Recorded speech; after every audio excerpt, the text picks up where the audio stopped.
Што ќе направите да ги тргнеме од правосудниот систем таквите адвокати што преговараат со криминалците, таквите судии што се богатат, кога ќе фатите вие некој голем сом, они да го дољупат малце, да му земат некој милионче?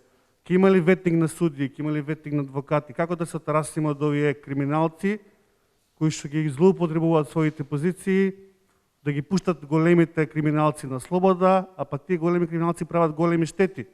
Многу милиони евра даноци затајуваат, носат големи фирми во стечај. И второ прашање, многу често сака да ви го поставам прашање, сега се погоди, како го коментирате фактот што еден лик како Орце Камчев поседува банка и поседува болница? Мислам, нели треба во една држава таквите институции да ги поседуваат луѓе што се чисти, што не се криминалци, што се така малце, како да кажам, достојни за такви.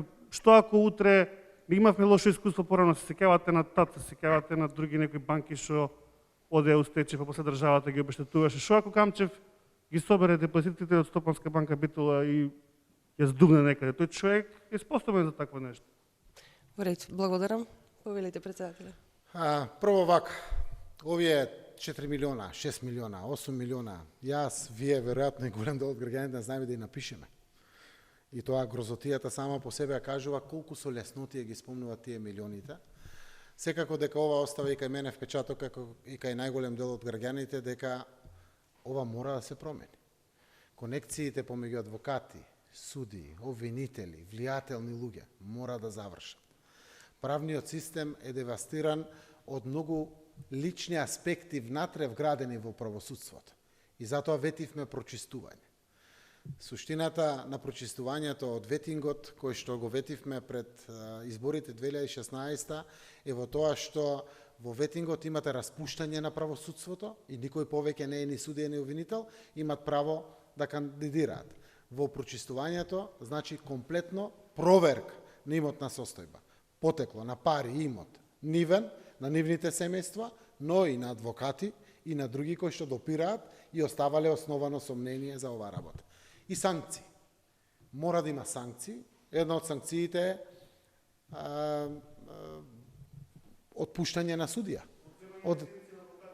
Отпуштање на судија, отпуштање на обвинител, одземање на лиценци на адвокат, но и казни. Денеска во Законот за судовите и Законот за јавно обвинителство прв пат е вградена одговорноста на судијата и на обвинителот.